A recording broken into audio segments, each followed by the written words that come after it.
Hello everyone, नमस्कार। एक बार आप लोगों का फिर से स्वागत करते हैं एक नई वीडियो में। तो आज का अपन लोग का टॉपिक है प्रस्तावना, प्रियम्बल। इसके अंतर्गत जितने भी क्वेश्चन पूछे गए हैं उन सारे क्वेश्चन को देखेंगे। तो चलिए शुरू करते हैं। आज का 150वां क्वेश्चन है। तो आज का पहला क्वेश्चन होगा, क्वेश्चन है भारतीय संविधान में निम्नलिखित में से किस शब्द का उल्लेख नहीं है।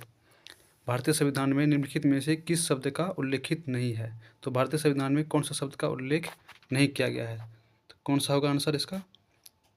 संघवाद हो जाएगा। तो संघवाद शब्द का उल्लेखित नहीं है हमारे संविधान में। ठीक है, भारतीय संविधान में संघवाद शब्द का उल्लेखित नहीं है। अगला क्वेश्चन है, भारतीय संविधान की प्रस्तावना में डैश किसी व्यक्ति की गरिमा को सुनिश्चित करता है। तो क्या किसी व्यक्ति की गरिमा को सुनिश्चित करता है? ऑप्शन ए है समानता, ऑप्शन बी है स्वतंत्रता, ऑप्शन सी है बंधुता, ऑप्शन डी है न्याय। तो कौन सा आंसर होगा? ऑप्शन सी हो जाएगा, बंधुता। बंधुता जो किसी व्यक्ति की गरिमा को सुनिश्चित करता है। अगला क्वेश्चन है, संविधान सभा में उद्देशिका को निम्न में से किसने प्रस्तुत किया था। तो उद्देशिका को सबसे पहले किसने प्रस्तुत किया था संविधान सभा में? संविधान सभा में उद्देशिका को किसने प्रस्तुत किया था?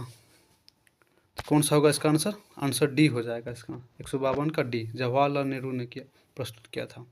अगला क्वेश्चन है 153 नंबर, भारतीय संविधान की प्रस्तावना में निम्नलिखित में से किस महान आदर्शों का उल्लेख है। तो प्रस्तावना में किन किन महान आदर्शों का उल्लेख है? ऑप्शन ए में है विश्वास, राजकोषीय, व्यक्तिगत, आस्था और उपासना। तो राजकोषीय वगैरह का तो उल्लेखित नहीं है। ऑप्शन बी में अवसर, आर्थिक, सामाजिक, आस्था और अभिव्यक्ति की स्वतंत्रता। तो सामाजिक वगैरह तो नहीं है। तो ऑप्शन सी में है, ऑप्शन सी में है अभिव्यक्ति, नागरिक, राजनीतिक, उपास और विश्वास की स्वतंत्रता। ये भी नहीं होगा। आंसर डी हो जाएगा, विचार, अभिव्यक्ति, विश्वास, आस्था और उपासना की स्वतंत्रता। आंसर डी हो जाएगा 153 नंबर का। अगला क्वेश्चन है 154 नंबर, निम्नलिखित में से कौन सा शब्द भारत के संविधान की प्रस्तावना में गणराज्य शब्द से पहले नहीं आता है। ऑप्शन ए है समाजवादी, ऑप्शन बी है संप्रभु, ऑप्शन सी है लोकतांत्रिक, ऑप्शन डी है संघीय। तो संघीय शब्द का वैसे शब्द का प्रयोग नहीं किया गया है। तो ऑप्शन क्या हो जाएगा? डी हो जाएगा, संघीय। अगला क्वेश्चन होगा, भारतीय संविधान की प्रस्तावना के संबंध में निम्नलिखित में से कौन सा कथन सही है। तो कौन सा कथन सही है? यह संविधान का भाग नहीं है, ये तो कथन गलत हो गया। इसे 1972 में संविधान में एक संविधान संशोधन द्वारा बाद में सम्मिलित किया गया था। तो 1972 में नहीं, 1976 में। इसे संसद द्वारा संशोधित नहीं किया जा सकता है, ये भी गलत है। ऑप्शन डी है, यह प्राप्त किए जाने वाले उद्देश्यों को इंगित करता है। तो ये उद्देश्य को, आंसर डी हो जाएगा, ये कथन सही है। अगला क्वेश्चन है, निम्नलिखित में से कौन सा शब्द भारत के संविधान की प्रस्तावना में उल्लिखित नहीं है। ये तो ऑप्शन ए है बंधुत्व, ऑप्शन बी है समतावाद, ऑप्शन सी है प्रभुता, ऑप्शन डी है समानता। तो कौन सा वर्ड जो है उल्लेखित नहीं है प्रस्तावना में? तो आंसर हो जाएगा समतावाद नहीं है। समतावाद तो पढ़े नहीं है वैसे प्रस्तावना में। अगला क्वेश्चन है, भारतीय संविधान की प्रस्तावना में उल्लिखित न्याय को किस रूप में स्वीकारा गया है। तो किस रूप में स्वीकारा गया है? ऑप्शन ए है राजनीतिक न्याय, ऑप्शन बी है आर्थिक न्याय, ऑप्शन सी है सामाजिक न्याय, ऑप्शन डी है सभी विकल्प सही है। तो राजनीतिक न्याय, सामाजिक, आर्थिक, ये सारे वर्ड का उल्लेखित किया गया है। तो आंसर क्या हो जाएगा? ऑप्शन डी हो जाएगा, सभी विकल्प सही है, डी हो जाएगा। अगला क्वेश्चन है 158 नंबर, भारतीय संविधान की प्रस्तावना में 3 प्रकार के न्याय का उल्लेख है, इनमें से कौन सा इसमें शामिल नहीं है। आर्थिक न्याय ऑप्शन ए में, ऑप्शन बी में राजनीतिक न्याय, ऑप्शन सी में सामाजिक न्याय, ऑप्शन डी में सांस्कृतिक न्याय। तो सांस्कृतिक न्याय इसमें शामिल नहीं हो जाएगा, बाद बाकी सब शामिल नहीं है। इसका आंसर डी हो जाएगा 158 का। तो चलिए, यहाँ तक प्रस्तावना में जो क्वेश्चन पूछे गए थे इतना ही था। अब है हमारा टॉपिक अगला 7वां नंबर का, नागरिकता, सिटीजनशिप है। इसके अंतर्गत जितने भी क्वेश्चन पूछे गए हैं वो सब क्वेश्चन को देखते हैं। तो चलिए, 159 नंबर का है, भारत में नागरिकता अधिनियम किस वर्ष पारित हुआ था। बोलिए, भारत में नागरिकता अधिनियम किस वर्ष पारित हुआ था? इसका आंसर बताइए। कौन सा ऑप्शन होगा? तो 1955 हो जाएगा। 159 का बी। 1955 में अधिनियम आया था, भारत में नागरिकता अधिनियम 1955 में आया था। अगला क्वेश्चन है, निम्नलिखित में से किसे भारत का सामान्य नागरिक माना जाएगा? ए में है भारत में विदेशी दूतावासों में काम कर रहे भारतीय, और बी में है दुनिया के बाकी हिस्सों में भारत के राजदूत। तो सामान्य नागरिक माना जाएगा, तो ऑप्शन ए और बी दोनों हो जाएगा, क्योंकि भारत में विदेशी दूतावासों में काम कर रहे भारतीय और दुनिया के बाकी हिस्सों में भारत के राजदूत। जहाँ जहाँ भारत के राजदूत रहेंगे या भारतीय विदेशी दूतावासों में काम कर रहे होंगे भारतीय, तो उसको सामान्य नागरिक माना जाएगा। तो ऑप्शन क्या हो जाएगा? डी हो जाएगा 160 का। ए और बी दोनों सही है। अगला क्वेश्चन है, भारत के संविधान के निम्नलिखित भागों में कौन सा भाग नागरिकता से संबंधित है? ये तो बहुत ईजी क्वेश्चन है। भाग 2 में नागरिकता है, आर्टिकल 5 से 11, भाग 2 हो जाएगा, आंसर से हो जाएगा सी। अगला क्वेश्चन है 162 नंबर। वैसे भाग 2 में नागरिकता है 5 से 11 आर्टिकल, भाग 6 में राज्य 152 से 237, भाग 8 में संघ राज्य क्षेत्र 239 से 242, भाग 12 में वित्त संपत्ति समुदाय और वाद 264 से 301। अगला क्वेश्चन है, भारतीय संविधान के निम्नलिखित में से कौन से अनुच्छेद नागरिकता से संबंधित है? तो इसका तो आंसर हो जाएगा ए 5 से 11, भाग 2 में उल्लिखित है। अगला क्वेश्चन है, भारतीय संविधान का कौन सा भाग नागरिकता से संबंधित है? सेम क्वेश्चन है, तो क्या हो जाएगा? भाग 2 हो जाएगा, आंसर सी। अगला क्वेश्चन है, भारतीय संसद ने डैश में नागरिकता विधेयक पारित किया था। तो भारतीय संसद ने डैश में नागरिकता विधेयक पारित किया, तो कौन सी ईस्वी में क्या था नागरिकता विधेयक पारित? तो 2019 हो जाएगा, आंसर बी हो जाएगा 164 का। अगला क्वेश्चन है 165 नंबर, भारतीय संविधान के किस अनुच्छेद में कहा गया है कि कोई भी व्यक्ति भारत का नागरिक नहीं होगा यदि उसने स्वेच्छा से किसी विदेशी राज्य की नागरिकता प्राप्त कर ली हो? तो नागरिकता प्राप्त कर ली हो, नागरिकता सिटीजनशिप की बात किया गया है। तो वैसे भी ये इस क्वेश्चन में ऑप्शन से हो जाएगा, अनुच्छेद 9 है, और सब जो ऑप्शन है वो नागरिकता के अंतर्गत नहीं आता है। तो वैसे अनुच्छेद 9 है इसका आंसर, वैसे भी टिक लगा सकते हो। तो आंसर 9 हो जाएगा, जिसमें बोलता है कि कोई भी व्यक्ति भारत का नागरिक नहीं होगा यदि उसने स्वेच्छा से किसी विदेशी राज्य की नागरिकता प्राप्त कर ली हो। तो अनुच्छेद 9 में ये कहा गया है। इसका आंसर डी हो जाएगा 165 का। अगला क्वेश्चन है 166 नंबर होगा, भारतीय संविधान के किस अनुच्छेद में नागरिकता के अधिकारों की निरंतरता का उल्लेख है? तो कौन से आर्टिकल में नागरिकता के अधिकारों की निरंतरता का उल्लेख है? तो अनुच्छेद 10 में हो जाएगा, आंसर बी हो जाएगा। स्वेच्छा से लेगा तो अनुच्छेद 9, और निरंतरता का उल्लेख किस में है? अनुच्छेद 10 में। इसका आंसर बी हो जाएगा 166 का। अगला क्वेश्चन है 167 का। 167 नंबर, भारत के संविधान द्वारा किस प्रकार की नागरिकता प्रदान की जाती है? तो भारत के संविधान द्वारा किस प्रकार की नागरिकता प्रदान की जाती है? ऑप्शन ए है एकल नागरिकता, ऑप्शन बी है क्षेत्रीय नागरिकता, ऑप्शन सी है दोहरी नागरिकता, ऑप्शन डी है अस्थायी नागरिकता। एमटीएस में पूछा गया है। क्या हो जाएगा? एकल नागरिकता, ऑप्शन ए हो जाएगा। अगला क्वेश्चन है, अगला टॉपिक आ गया मौलिक अधिकार। तो चलिए कुछ क्वेश्चन इसका भी कर लेते हैं, क्योंकि इसमें क्वेश्चन कुछ ज़्यादा ही हैं। तो चलिए आज देख लेते हैं इसका भी, मौलिक अधिकार से, फंडामेंटल राइट से क्या सब क्वेश्चन पूछा गया है। पहला क्वेश्चन है, भारतीय संविधान के अनुच्छेद 32 और 226 के तहत कितने प्रकार की रीट जारी की जा सकती है? तो अनुच्छेद 32 के द्वारा सुप्रीम कोर्ट और अनुच्छेद 226 के द्वारा हाई कोर्ट रीट जारी करता है। तो कितने प्रकार की रीट जारी की जा सकती है? क्या होगा आंसर इसका? 168 का। तो 5 प्रकार की रीट जारी करता है सुप्रीम कोर्ट और हाई कोर्ट। ठीक है, अगर इसका आंसर बी हो जाएगा 5। अगला क्वेश्चन है 169 नंबर, भारत के संविधान के अनुच्छेद 19 ने मूल रूप से डैश अधिकारों के रीट की गारंटी दी थी। एक बार क्वेश्चन ध्यान से पढ़िए, भारत के संविधान के अनुच्छेद 19 ने मूल रूप से डैश अधिकारों की गारंटी दी थी। यहाँ पे बोला गया है मूल रूप से डैश अधिकारों की गारंटी दी थी। तो पहले कितना दिया था? 7, मूल रूप से 7 दिया था। वैसे तो वर्तमान में 6 है, जिसमें संपत्ति के अधिकार को हटा दिया गया है, जो वर्तमान में 300A में आर्टिकल में है संपत्ति का अधिकार। तो इसका आंसर क्या हो जाएगा, 169 का 7 हो जाएगा, न कि 6 होगा, क्योंकि क्वेश्चन में कहा गया है कि मूल रूप से अधिकारों की गारंटी दी थी 1919 में, तो 7 हो जाएगा इसका आंसर, 169 का 7। ठीक है, इसमें उल्लेखित है, एक बार पढ़ लीजिएगा इसमें देख करके। अगला क्वेश्चन है 170 नंबर, भारत के संविधान का कौन सा अनुच्छेद उच्च न्यायालय को रिट जारी करने का अधिकार है? तो हाई कोर्ट को कौन से अनुच्छेद के द्वारा रिट जारी करने का अधिकार है उच्च न्यायालय को? तो अनुच्छेद 226 हो जाएगा। अनुच्छेद 32 उच्चतम न्यायालय मतलब सुप्रीम कोर्ट। आंसर हो जाएगा 170 का ए, 226। ठीक है, अगला क्वेश्चन है 171 नंबर होगा, 171 171 भाई कितना एग्जाम में पूछा है, 1 2 3 4 5 भाई 5 एग्जाम में पूछा है CHSL 2022-23।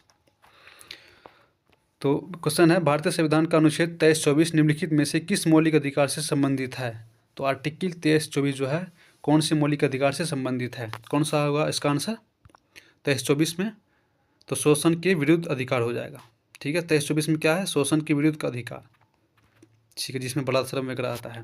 ठीक है, तो 171 का सी हो जाएगा, शोषण के विरुद्ध का अधिकार, 23-24 आर्टिकल। अगला क्वेश्चन है 172, भारतीय संविधान के किस अनुच्छेद में शोषण के विरुद्ध मौलिक अधिकार का प्रावधान किया गया है? तो शोषण के विरुद्ध अभी तो बताइए 23-24, इसका आंसर बी हो जाएगा 23-24।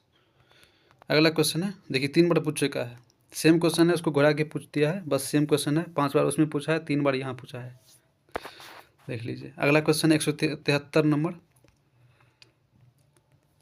भारत के संविधान के निम्नलिखित मौलिक अधिकारों में से कौन सा बलात्श्रम के निषेध पर जोर देता है? देखिए सेम क्वेश्चन ये भी है, तो क्या होगा, शोषण के विरुद्ध अधिकार, आर्टिकल 23-24। तो शोषण के विरुद्ध का अधिकार किस में है? आर्टिकल 23-24 में है, जिसमें बलात्श्रम के निषेध पर जोर देता है, तो ये आर्टिकल 23 में है। तो ऑप्शन क्या हो जाएगा, शोषण के विरुद्ध अधिकार, ऑप्शन ए 173 का ए हो जाएगा। अगला क्वेश्चन है 174 नंबर, निम्नलिखित में से किस अनुच्छेद में मौलिक अधिकारों के साथ असंगत या उनका अल्पीकरण करने वाले कानूनों का उल्लेख किया गया है? क्वेश्चन कहता है कि किस अनुच्छेद में मौलिक अधिकारों के साथ असंगत या उनका अल्पीकरण करने वाले कानूनों का उल्लेख किया है? कानूनों का उल्लेख किया गया है, अल्पीकरण करने वाले कानून का उल्लेख, मतलब मौलिक अधिकारों के साथ असंगत या उनका अल्पीकरण करने वाले कानूनों का उल्लेख किया है। तो क्या होगा इसका आंसर, अनुच्छेद 13 हो जाएगा, आंसर सी हो जाएगा, अनुच्छेद 13 में कहा गया है, 174 का सी हो जाएगा। ठीक है, वैसे भारतीय संविधान के अनुच्छेद 13 घोषणा करता है कि मौलिक अधिकारों के साथ असंगत या उनका अल्पीकरण मतलब कम करने वाले कानून विधियाँ शून्य होगी। अनुच्छेद 14 में कहा है कि विधि के समक्ष समानता। अनुच्छेद 15 में धर्म, मूलवंश, जाति, लिंग, जन्मस्थान के आधार पर विभेद का प्रतिषेध। और अनुच्छेद 12 में कहता है कहा है कि राज्य की परिभाषा का उल्लेख है। तो राज्य की परिभाषा का उल्लेख अनुच्छेद 12 में है। अगला क्वेश्चन है 175 नंबर, भारतीय संविधान के किस अनुच्छेद में यह उल्लेख है कि जो कानून किसी भी मौलिक अधिकार के साथ असंगत है या उनका अल्पीकरण करते हैं वे ऐसी असंगति की सीमा तक शून्य होंगे? तो वही सेम क्वेश्चन है, थोड़ा जटिल बना दिया है भाषा को। क्या होगा, अनुच्छेद 13 हो जाएगा, इसका आंसर डी हो जाएगा 175 का। अगला क्वेश्चन है भारतीय संविधान का अनुच्छेद 26 निम्नलिखित में से किससे संबंधित है? तो 26 किससे संबंधित है? धार्मिक करों का भुगतान न करना, ऑप्शन ए है। ऑप्शन बी है धार्मिक कार्यों के प्रबंध की स्वतंत्रता। ऑप्शन सी है किसी विशिष्ट धर्म के अभिव्यक्ति के करों के समुदाय के बारे में स्वतंत्रता। ऑप्शन डी है अल्पसंख्यकों वर्गों के हितों का संरक्षण। तो आर्टिकल 25 से 28 में क्या है, धार्मिक स्वतंत्रता का अधिकार है। तो अनुच्छेद 26 में क्या होगा, अनुच्छेद 26 में होगा धार्मिक कार्यों के प्रबंध की स्वतंत्रता हो जाएगा, इसका आंसर बी हो जाएगा। अनुच्छेद 26 में क्या है कि धार्मिक कार्यों के प्रबंध की स्वतंत्रता है, किसी भी धार्मिक कार्यों के प्रबंध की स्वतंत्रता है, आंसर बी हो जाएगा 176 का। अगला क्वेश्चन है 177, भारतीय संविधान के भाग 3 में मूल अधिकारों के कितने समूह शामिल है? तो कितने समूह शामिल है मौलिक अधिकार, मतलब मौलिक अधिकार कितने हैं? तो 6 मौलिक अधिकार है, इसका आंसर क्या हो जाएगा, ए हो जाएगा। अगला क्वेश्चन है 178 नंबर, भारत के संविधान निम्नलिखित में से कौन सा अनुच्छेद कहता है कि राजनीति से पूर्णतः पोषित किसी शिक्षण संस्थान में कोई भी धार्मिक शिक्षा नहीं दी जाएगी? तो कोई भी धार्मिक शिक्षा नहीं दी जाएगी। धार्मिक आ गया, धर्म मतलब 25 से 28, ऑप्शन डी है। तो डी में क्या है, अनुच्छेद 28 में कहा गया है राजनीति से पूर्णतः पोषित किसी शिक्षण संस्थान में कोई भी धार्मिक शिक्षा नहीं दी जाएगी। किसी भी कोचिंग संस्थान में धार्मिक शिक्षा नहीं दी जाएगी। कौन से आर्टिकल में? अनुच्छेद 28 में कहा गया है। इसका आंसर डी हो जाएगा 178 का। अगला क्वेश्चन है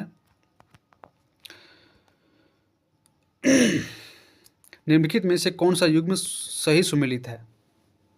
निम्नलिखित में से कौन सा युग्म सही सुमेलित है? तो कौन सा युग्म सही सुमेलित है? अनुच्छेद 17 में क्या है? अनटचेबिलिटी है, उल्टा कर दिया यहाँ पे। तो उपाधियों का अंत किस में है? 18 में है, जो कि 17 में दिया है। ये ऑप्शन गलत हो जाएगा। अनुच्छेद 14 में क्या है? समानता का अधिकार है विधि के समक्ष, ये भी गलत होगा। अनुच्छेद 15 में क्या है? धर्म, लिंग, जाति के आधार पर जो विरोध किया जाता है उसका उन्मूलन है, ये भी गलत हो जाएगा। अनुच्छेद 19 में क्या है? वाक स्वातंत्र्य संबंधी विशिष्ट अधिकारों का संरक्षण है, तो मतलब बोलने की स्वतंत्रता है अनुच्छेद 19 में। इसका आंसर क्या होगा? 179 का डी हो जाएगा। अगला क्वेश्चन है 180 नंबर होगा, 200 तक कर लेते हैं। देखिए यहाँ पे लिखा भी है अनुच्छेद 14 में समानता का अधिकार, अनुच्छेद 17 में अनटचेबिलिटी यानी अस्पृश्यता का अंत, अनुच्छेद 18 में उपाधियों का अंत, अनुच्छेद 19 में बोलने का अधिकार स्वतंत्रता है, अनुच्छेद 23-24 में शोषण के विरुद्ध का अधिकार है। अगला क्वेश्चन है 28 जून 2021 को उच्चतम न्यायालय ने किस मामले में माना कि विकलांग व्यक्तियों को भारत के संविधान 1950 के अनुच्छेद 16(4) के तहत पदोन्नति में आरक्षण का अधिकार है? अनुच्छेद 16(4) के तहत पदोन्नति में आरक्षण का अधिकार है, किसने कहा था? ऑप्शन ए में है राजीव कुमार गुप्ता बनाम रंगाचारी, ऑप्शन बी में है केरल राज बनाम NM थॉमस, ऑप्शन सी में है इंदिरा साहनी बनाम भारत संघ, ऑप्शन डी है केरल राज बनाम लिसम्मा जोसेफ। इसका आंसर क्या होगा? डी हो जाएगा, केरल राज बनाम लिसम्मा जोसेफ। अगला क्वेश्चन है 181, जनता को राज्य के दमनकारी कार्यों से बचाने के लिए मौलिक अधिकारों की गारंटी दी गई न्यायिक निर्णय भारतीय संविधान के डैश द्वारा परिभाषित राज्य शब्द के दायरे का विस्तार करते हैं। तो राज्य शब्द का विस्तार किस में बताए थे? कौन सा ऑप्शन होगा बताइए? ऑप्शन क्या होगा? ऑप्शन हो जाएगा ए नंबर, अनुच्छेद 12 में राज्य शब्द के दायरे का विस्तार है, तो ऑप्शन अनुच्छेद 12 हो जाएगा, ऑप्शन ए। अगला क्वेश्चन है 182, भारतीय संविधान का निम्नलिखित में से कौन सा अनुच्छेद स्वतंत्रता के अधिकार से संबंधित है? स्वतंत्रता के अधिकार किस में है? कौन से अनुच्छेद में है? छापर करके, तो क्या होगा आंसर?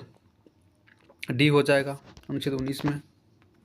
अगला क्वेश्चन है, उसे सब यहाँ पे लिखा हुआ है सब कुछ, एक बार देख लीजिएगा।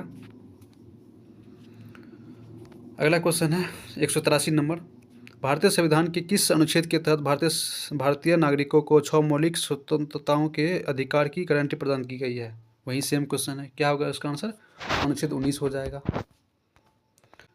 अगला क्वेश्चन है संपूर्ण भारत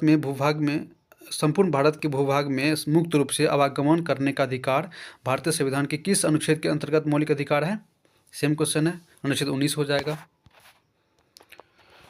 अगला क्वेश्चन है 185 नंबर, निम्नलिखित में से कौन सा विकल्प सुमेलित है? कौन सा विकल्प? अनुच्छेद 19 जी में शांतिपूर्वक और बिना हथियार के नहीं, अनुच्छेद 19 ए में बोलने और अभिव्यक्ति की स्वतंत्रता का अधिकार है, यही सही हो जाएगा। 19 ए में यही बोला है, बोलने की अभिव्यक्ति की स्वतंत्रता हो जाएगा, 185 का बी हो जाएगा, यही सही है। अगला क्वेश्चन है 186 नंबर, निम्नलिखित में से कौन सा अधिकार भारतीय संविधान के अनुच्छेद 25 द्वारा गारंटीकृत है? तो कौन सा अधिकार गारंटीकृत है अनुच्छेद 25 में? धार्मिक स्वतंत्रता का अधिकार हो जाएगा, ए नंबर। अगला क्वेश्चन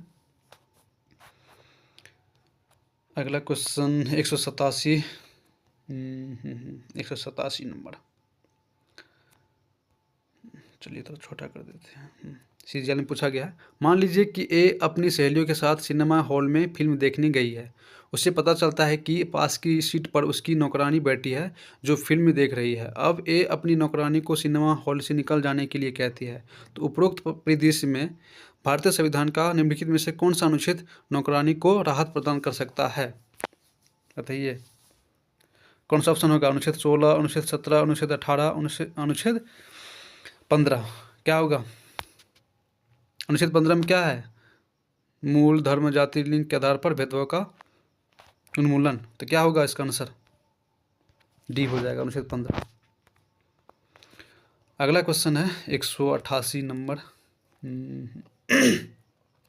भारतीय संविधान में उल्लिखित मौलिक अधिकारों का उद्देश्य क्या है? भारतीय संविधान में उल्लिखित मौलिक अधिकारों का उद्देश्य क्या है? तो उद्देश्य क्या है? ऑप्शन ए में है राजनीतिक लोकतंत्र की स्थापना करना। ऑप्शन बी है संपूर्ण स्वतंत्रता प्राप्त करना, नहीं। ऑप्शन सी है आर्थिक न्याय को बढ़ावा देना। ऑप्शन डी है कल्याणकारी राज्य की स्थापना करना। तो ऑप्शन ए हो जाएगा राजनीतिक लोकतंत्र की स्थापना करना। मौलिक अधिकारों का जो उद्देश्य होता है वह होता है राजनीतिक लोकतंत्र की स्थापना करना। तो ऑप्शन ए हो जाएगा 188 का। अगला क्वेश्चन है सरकार भारतीय संविधान के डैश के तहत श्रमिकों के मानव गरिमा के अनुकूल जीवन को सुरक्षित करने के लिए अधिनियमित सामाजिक कल्याण और श्रम कानूनों का पालन सुनिश्चित करने के लिए बाध्य है। एक बार श्रमिकों के सरकार भारतीय संविधान के डैश के तहत श्रमिकों के मानव गरिमा के अनुकूल जीवन को सुरक्षित करने के लिए अधिनियमित सामाजिक कल्याण और श्रम कानूनों का पालन सुनिश्चित करने का बाध्य है। तो कौन सा हो जाएगा? अनुच्छेद इसमें 21 हो जाएगा, बी नंबर आंसर। क्योंकि श्रमिकों के लिए मानव गरिमा के अनुकूल जीवन को सुरक्षित करने, जीवन को सुरक्षित करने का अधिकार किस में है? नहीं, बी नहीं होगा, डी होगा उसमें, बी है। चलिए ठीक है। 190 भारतीय संविधान में उल्लेखित मौलिक अधिकारों के संबंध में कौन सा कथन असत्य है? कौन सा कथन असत्य है? कुछ मौलिक अधिकार नकारात्मक प्रकृति के होते हैं, वे वाद योग्य है, आपातकाल के दौरान केवल अनुच्छेद 20 और 21 को निलंबित किया जा सकता है। ये कथन गलत है, क्योंकि आपातकाल के दौरान अनुच्छेद 20 और 21 को निलंबित किया जा सकता है, ये बोला है ऑप्शन में, लेकिन ये गलत है, क्योंकि सब आर्टिकल निलंबित हो जाते हैं लेकिन 20 और 21 को छोड़ करके। तो ऑप्शन सी गलत हो जाएगा, सी हो जाएगा 190 का। अगला क्वेश्चन है 191 नंबर। 191 कहाँ गए?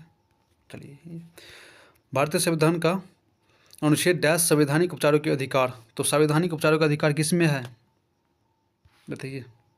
अनुच्छेद 32 से 35, ए नंबर आंसर हो जाएगा। अगला क्वेश्चन है 192 भारतीय संविधान का अनुच्छेद 32 किससे संबंधित है? सेम क्वेश्चन है, संवैधानिक उपचार का अधिकार, ऑप्शन सी हो जाएगा। अगला क्वेश्चन है 193 शिक्षा के अधिकार को भारतीय संविधान में वर्ष डैश में एक मौलिक अधिकार के रूप में जोड़ा गया था। तो शिक्षा के अधिकार को भारतीय संविधान में डैश वर्ष में एक मौलिक अधिकार के रूप में जोड़ा गया था। बताइए, 2004, 1997, 1986, 2002। तो कौन सा ऑप्शन होगा? ऑप्शन डी हो जाएगा, 2002 में जोड़ा गया था शिक्षा के अधिकार को भारतीय संविधान में। अगला क्वेश्चन है भारत के संविधान द्वारा प्रदत्त मौलिक अधिकारों के अनुसार राज्य डैश तक के सभी बच्चों को निःशुल्क और अनिवार्य शिक्षा प्रदान करने के लिए उत्तरदायी है। ऑप्शन ए हो जाएगा 6 से 14। अगला क्वेश्चन है अनुच्छेद 32 को भारतीय संविधान का हृदय और आत्मा किसने कहा?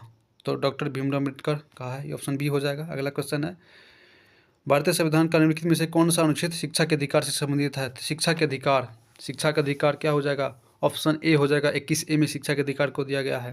अगला क्वेश्चन है भारतीय संविधान के किस अनुच्छेद में कहा गया है कि किसी भी व्यक्ति को एक ही अपराध के लिए एक ही बार से ज़्यादा सजा नहीं मिलेगी? भारतीय संविधान के किस अनुच्छेद में कहा गया है कि किसी भी व्यक्ति को एक ही अपराध के लिए एक ही बार से ज़्यादा सजा नहीं मिलेगी? तो एक ही बार से ज़्यादा सजा नहीं मिलेगी किस में कहा गया है? तो ऑप्शन अनुच्छेद सी हो अनुच्छेद 20 हो जाएगा, आंसर सी हो जाएगा, अनुच्छेद 20 में कहा गया है। अगला क्वेश्चन है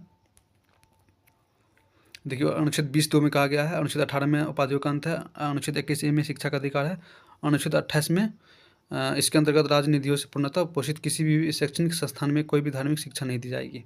198 नंबर है, 198 MTS में पूछा गया है, भारतीय संविधान के बारे में निम्नलिखित में से कौन सा कथन सत्य नहीं है? कौन सा कथन सत्य नहीं है? यह राज्य को धर्म के मामलों में कोई कानून बनाने से रोकता है। नहीं, ये कथन गलत है। कानून बनाने से रोकता है नहीं, धर्म के मामले में कोई कानून बनाने से रोकता है, ये सत्य नहीं है। तो ऑप्शन ए हो जाएगा, आगे पढ़ने की जरूरत नहीं है। 199 है, भारतीय संविधान के निम्न में से किस अनुच्छेद में अपराधियों को दोष सिद्धि के संबंध में सुरक्षा का प्रावधान है? तो दोष सिद्धि में मतलब एक क्राइम के लिए एक ही दंड देना, मतलब ऑप्शन सी हो जाएगा, अनुच्छेद 20। अगला क्वेश्चन है, मतलब आज का लास्ट क्वेश्चन, 200 तक करेंगे आज, छोड़ दी 200 तक, चलो देख लेते हैं। क्वेश्चन है, भारतीय संविधान में उल्लेखित निम्नलिखित में से कौन सा कथन धर्म की स्वतंत्रता के अधिकार के संबंध में असत्य है? ऑप्शन ए है, इसका उल्लेख अनुच्छेद 25 से 28 में किया गया है, सही है। यह धार्मिक मामलों के प्रबंध की स्वतंत्रता प्रदान करता है, ठीक है। यह उपासना करने की स्वतंत्रता प्रदान करता है। इसमें उल्लेख है कि राज्य का अपना धर्म होता है। नहीं, ये ऑप्शन गलत हो जाएगा, क्योंकि उल्लेख नहीं है कि राज्य का कोई अपना धर्म होगा, तो ये ऑप्शन गलत हो जाएगा। ऑप्शन 200 का डी हो जाएगा। अब इसमें जितना भी क्वेश्चन बचे हुए हैं वो कल की क्लास में करेंगे। आज इतना ही करते हैं। तो कैसा लगा आप लोगों को ये वीडियो? अगर अच्छा लगा है तो लाइक एवं शेयर कर दीजिएगा। Thank you so much guys, यहाँ तक देखने के लिए।